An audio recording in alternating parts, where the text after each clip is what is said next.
아직 조기 대선 여부가 결정되지 않았죠. 그런데 여야 잠룡들은 숨가쁘게 움직이고 있습니다. 특히 어제 박 전 대통령의 발언으로 더 주목받고 있는 한동훈 전 대표는 공개 활동을 재개한 이후에 광폭 행보를 이어가고 있는데요. 그제는 제2연평해전을 소재로 한 연극 관람이 첫 공개 행보였습니다. 그 모습 보고 오시죠. 보훈과 안보를 목숨처럼 여기는 정치를 하겠습니다. 우리가 보훈을 얼마나 중요시하고 제복 입은 영웅들을 얼마나 예우하는지가 우리를 더 안전하고 강한 나라로 만들 것이라고 저는 확신합니다. 네, 지금 계속 얘기가 나오고 있는데 한 전 대표로서는 가장 크게 극복해야 되는 게 아무래도 배신자 프레임일 것 같은데요.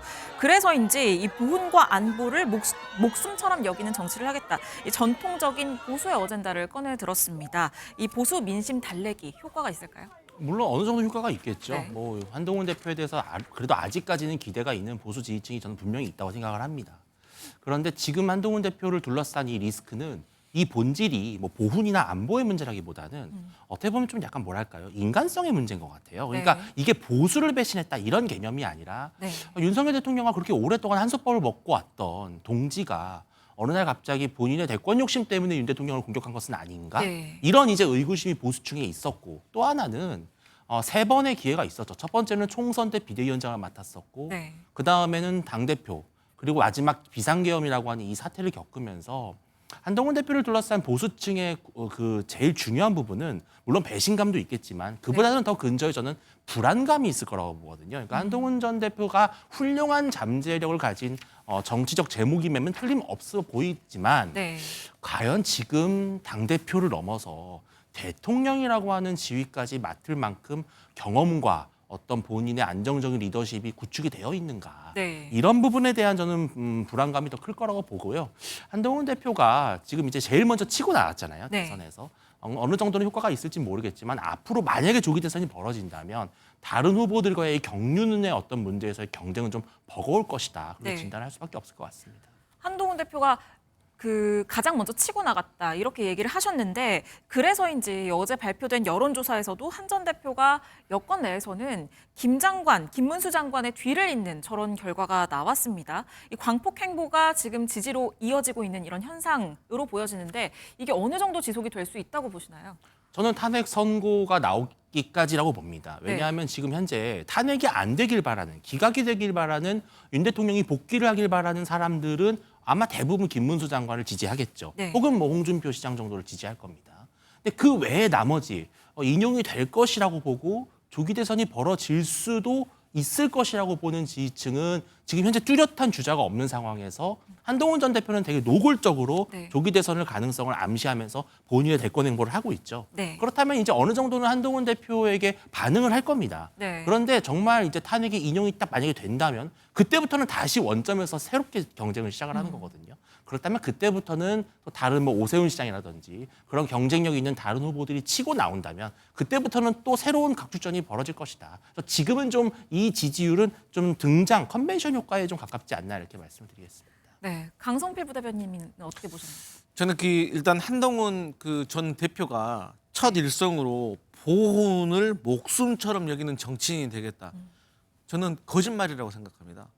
거짓말이다. 한동훈 전 대표가 국민의힘 당대표에 도전을 하면서 뭐라고 했습니까? 최혜병 특검 3자 추천으로 해가지고 관철시키겠다고 했습니다. 네. 이게 최근 몇 년간 대한민국에 있었던 가장 큰 보훈과 관련된 아젠다입니다. 네. 그런데 어땠습니까? 당대표가 된 다음에 한동훈 대표가 본인이 목숨처럼 여기는 보훈에 대해서 최혜병 사건과 관련해가지고 뭐를 한 게 있죠? 처음에는 능력이 부족해서 설득하는 시간을 갖겠다고 했습니다. 저희 민주당 기다렸습니다. 그런데 어떻게 됐습니까? 저는요, 한동훈 전 대표가 정말로 최혜병 특검에 대해서 안보 보훈 문제로 접근을 했다고 하면 하다못해 발의를 했었어야 된다고 생각합니다. 특검법에 대해서. 민주당의 특검법이 그렇게 독소 조항이 많다면 본인이 발의를 했었어야죠. 그런데 지키지 못했습니다.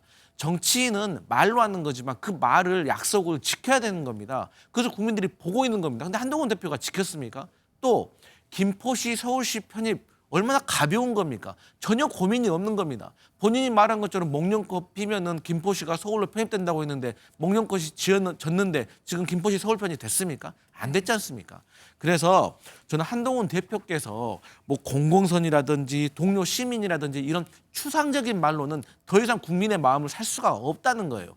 구체적이고 객관적이고 실행력 있는 모습을 보여줘야 된다고 생각을 하고 앞으로 이 한동훈 전 대표의 지지율이 지금도 낮긴 하지만 이게 올라갈 수 있느냐 더 내려가느냐는 사실 국민의힘이 탄핵의 찬반으로 갈려지고 또 앞서 네. 말씀드렸듯이 친명 비명 명태균 게이트에서 자유롭냐 아니면 구속되느냐 이 두 가지 프레임인데 사실 이 두 가지 프레임을 본다고 하면 김문수 대 한동훈의 대선 경선 구도로 가는 것이 맞거든요.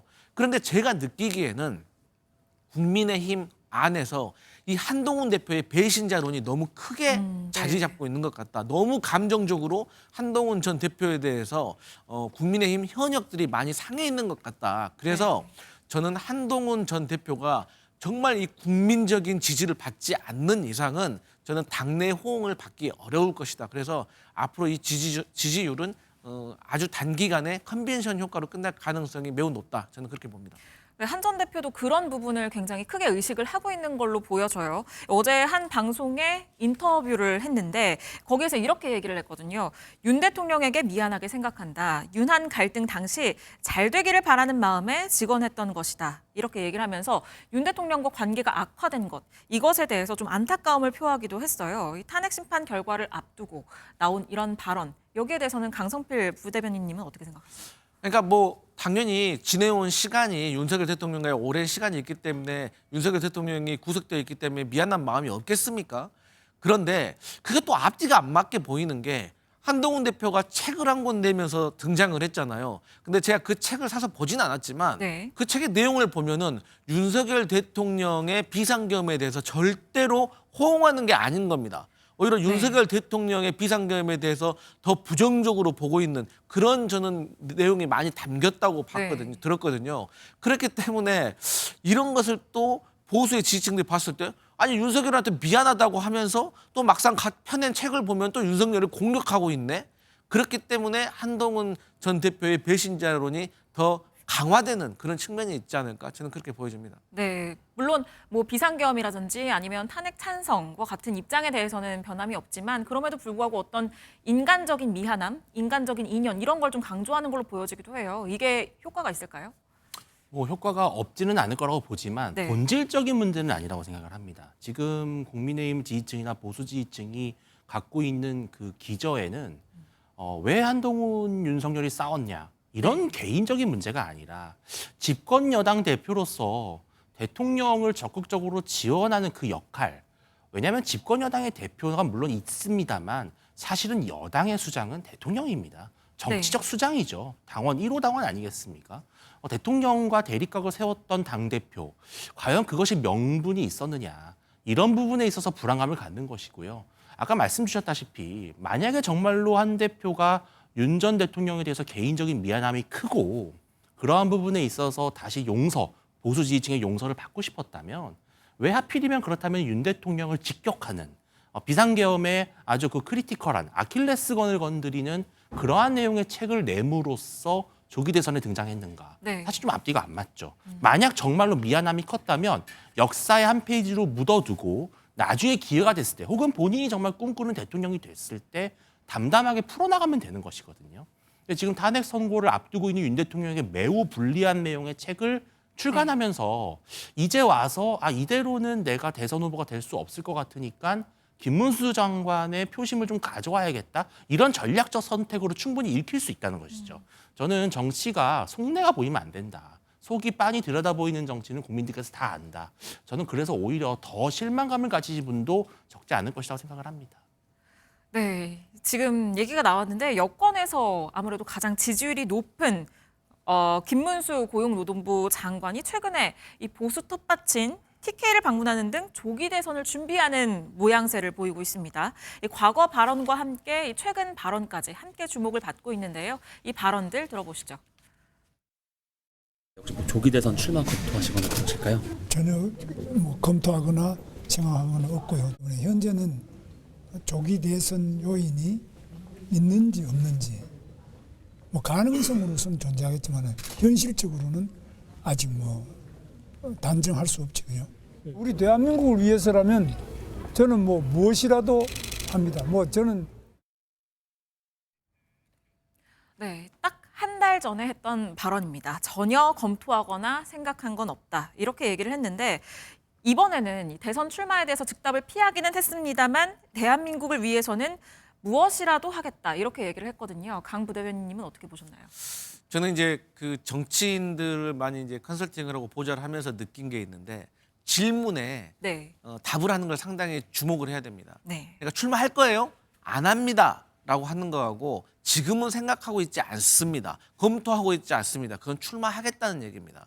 그리고 최근에 김문수 장관이 저렇게 철봉에 매달려 가지고 이렇게 턱걸이를 하는 모습을 보여줬지 않습니까? 네. 저것은 아주 긍정적이고 제가 봐서 전략적으로 저건 구성을 한 것이다. 네. 왜냐하면 가장 노령의 후보가 될 수가 있거든요. 네. 그런데 저렇게 젊은 사람도 하기 어려운 턱걸이를 6개씩이나 하는 걸 보면은 저는 아주 신선하게 다른 자연스러운 접근을 하고 있다라고 보고 있습니다. 네. 그런데 이제 문제는 이겁니다.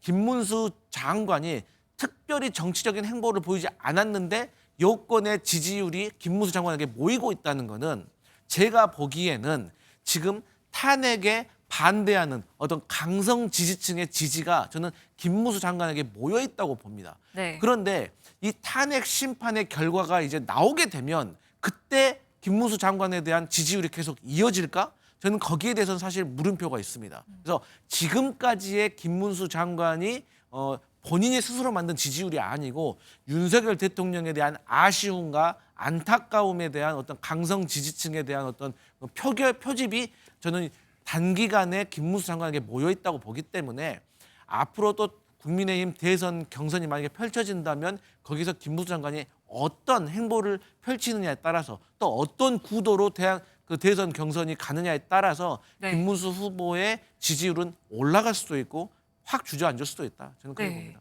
조금 전에 단기간에 지지가 모였다 이렇게 얘기를 하셨는데 또 유승민 전 의원은 좀 다르게 보고 있는 것 같아요. 저희 MBN 정훈갑의 집중 분석에 출연해서 김문수 장관이 나에게는 가장 버거운 상대다 이렇게 얘기를 했거든요. 이 발언 듣고 이어가겠습니다. 누가 가장 버거운 상대가 될 것 같습니까? 저보다 제일 오른쪽에 계시는 분은 김문수 장관이신데 김문수 장관이 보수층 지지가 제일 강하더라고요. 네. 저의 약점이죠. 네. 그래서 김문수 장관이 아마 제일 버거운 상대 아닌가 싶습니다. 네. 네, 이 김 장관이 지금 뭐 대선에 대해서 직접적으로 얘기를 하진 않고 있습니다만 지금 역대 대선 출마자들이 즐겨 찾았던 동화사를 찾은 것도 그렇고 사실상 대권 행보를 보이고 있거든요. 이 조기 대선 출마 가능성 열어뒀다고 봐야겠죠. 뭐 상당히 열려 있는 것 같습니다. 그러지 않고서는 뭐 고용노동부 장관의 직계에 있으면서 굳이 대구를 찾고 뭐 또 동화사 많은 정치인들이 찾는 핫한 플레이스죠. 핫플레이스를 굳이 갈 필요가 없는 것이죠. 근데 김문수 장관도 준비를 하겠죠. 왜냐하면은 정치라는 것은 앞을 뭐 예단할 수 없는 것이기 때문에 여차하면 나가는 거거든요. 또 본인에게 모이고 있는 이 지지를 국민들의 민심을 또 거부할 수만은 없는 것이 정치인의 숙명입니다. 저는 김문수 장관이 나오든 안 나오든 그건 뭐 크게 변수가 아니라고 보는데 사실은 유승민 전 의원 같은 경우가 말씀하신 이 버겁다라는 것이 네. 비단 유승민 의원만의 문제는 아닐 거예요. 왜냐하면은 예를 들어서 부정선거를 믿고 있고 또 윤 대통령의 탄핵은 반드시 잘못된 것이고 비상계엄은 불가피한 조치였고 내란은 아니다. 이런 확고한 신념을 가지신 분들은 김문수 장관에게 마음을 주고 있어요. 네. 이 마음을 다시 누군가가 가져오기는 쉽지는 않은 겁니다. 아무리 선거가. 그래서 저는 근데 아무래도 보수 지지층은 그래도 이길 수 있는 후보. 그러니까 이재명 대표를 꺾을 수 있는 확장성과 안정감과 리더십을 가진 후보를 결국은 찾겠지만 김문수 장관으로 모였던 표심을 잘 어떻게 보면 넘겨줘야 되거든요. 네. 예, 인수인계를 잘 해줘야 되는데 그때 아마 김문수 장관의 어떤 입장과 메시지가 매우 중요할 겁니다. 예를 들어서 어떤 특정 후보가 됐을 때 이 사람에게 김 장관이 마음을 온전히 실어줘야 되거든요. 저는 그런 역할에 있어서는 유승민 의원이 말씀하신 대로 버겁다라는 것은 물론 버겁다라는 표현 이해는 저는 상당히 좀 의미가 있고 영향력이 있을 것이다. 또 누가 김문수 장관의 마음을 얻느냐가 되게 중요할 것이다. 저는 네. 그렇게 진단하고 있습니다. 네, 지금 어제 여론조사 결과를 보면 지금 여권 내에서는 1위, 2위 주자들이 굉장히 지금 광폭 행보를 보이고 있는 것으로 보여집니다. 그래서일까요? 3, 4위 그리고 명태균 특검과 관련해서 지금 엮여 있는 홍준표, 오세훈 시장 이 두 사람도 책을 내겠다 이렇게 출간 소식을 전하기도 했습니다. 홍준표 대구시장은 현 정치에 대한 비판 그리고 미래 대한민국 정치에 대한 청사진을 밝힐 책을 2권이나 출시를 한다고 하고요. 오세훈 시장도 다시 성장이다라는 대선을 겨냥한 것으로 보이는 책을 출간한다고 밝혔거든요. 이 두 사람의 책 출간은 어떻게 보셨나요? 사실 그 정치인들이 출마 선언을 하기 전에 꼭 하는 세레머니 같은 것이 네. 출판입니다. 그러니까 이 출판을 통해서 여러 가지 행사를 기획을 할 수 있고 이 출판을 계기로 해가지고 다른 당내 세력과의 어떤 합종 연행을 어떤 계획을 할 수도 있는 것입니다. 그리고 또 그 도서 안에 담겨 있는 어떤 비전과 계획에 대해서 본인이 여러 가지 형태를 통해서 홍보를 할 수 있는 기회가 되기 때문에 특히나 이번에는 만약 윤석열 대통령이 파면이 된다고 하면 네. 조기 대선 레이스가 60일밖에 안 되는 짧은 기간이지 않습니까?